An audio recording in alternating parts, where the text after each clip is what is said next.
Over po nitong isang katutak na bituka, nagdikit-dikit po sila. Tapos, dahil may butas po yun, ito, hanggang sa lumikit po sa puso, tapos po lumalabas yung tae kasi konektado po siya dun sa malaking bituka, no?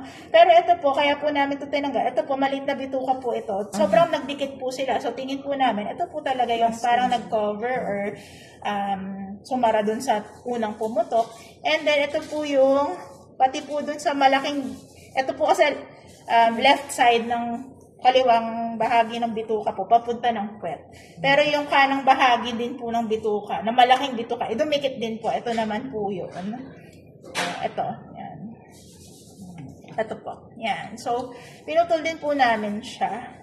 And then, yung may konti lang naman tong maliit na bituka na dumikit din po doon. So, ito po yung pinutol po namin sa kanya. Tapos, ito po yung parte na pinutol po ni Dr. Santa Cruz, yung nakadikit din sa pantog. Sobrang dikit po sa loob. And then, nung sinilip niya po kasi kanina, parang mukhang may nakabukol po. Hindi siya smooth. Usually po kasi makinis po yung loob pag sinilip. Pero sa kanya parang may nakabukol.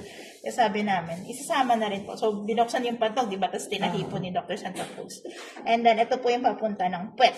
No? So, sa dami po ng dikit-dikit, sa tagal po ng opera, and then yun nga, meron pang tahi si Dr. Santa Cruz. Ito pong pinutol namin na yung kanang bahagi ng bituka at saka yung connection niya ng maliit na small intestine po. Di syempre putol na po yun, di ba? Pinagdugtong po namin yung pinagputulan. So, tuloy-tuloy po siya.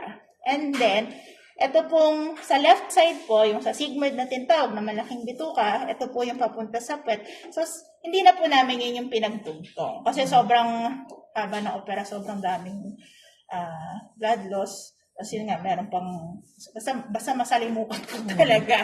So, sabi ko naman kay sir, di ba, pagka po medyo talagang masalimuot, tingin namin, mas delikado kung isasara po natin. So, itong pinagputulan po sa kaliwa, naka-stoma po siya, colostomy, and then yung sa puwet po, yan po ay nakasara. No? So, minsan may contic po nalalabas, pero yung poops niya po, dito po muna lalabas. And then, yun nga, kagaya na sabi ko, ito po yung puso talaga konektado, hindi natin na-save. So, kumbaga straight na yung kanyang, makinis na yung kanyang tiyan. Galing, doktora, basta naalis yung kanyang problema. Grabe po talaga eh. Kasi sir, 3 taon or 4 na taon. Anong ng connection pang walang puso? Wala naman, ma'am. Wala naman po. Yung puso naman po kasi ang silbi niya noon, nung nasa loob pa tayo ng matres ng nanay natin, connection natin sa kanya eh. Pero since nasa labas na po tayo, hindi man na natin kailangan. Siguro talagang nung pumutok po, kasi itong large intestine, dito po yan sa bahaging ito, so baka malapit sa puso. Kaya siya po yung dinikitan. And then yung puso po kasi natin, manipis na area. So medyo mabilis siyang mabutasan kung merong infection sa loob. No? Okay?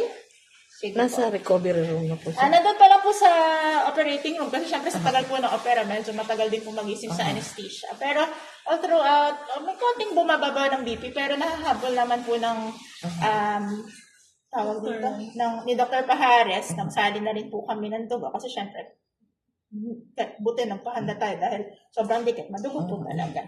No? Pero I think hopefully, okay naman si sir. Tingin ko magiging okay.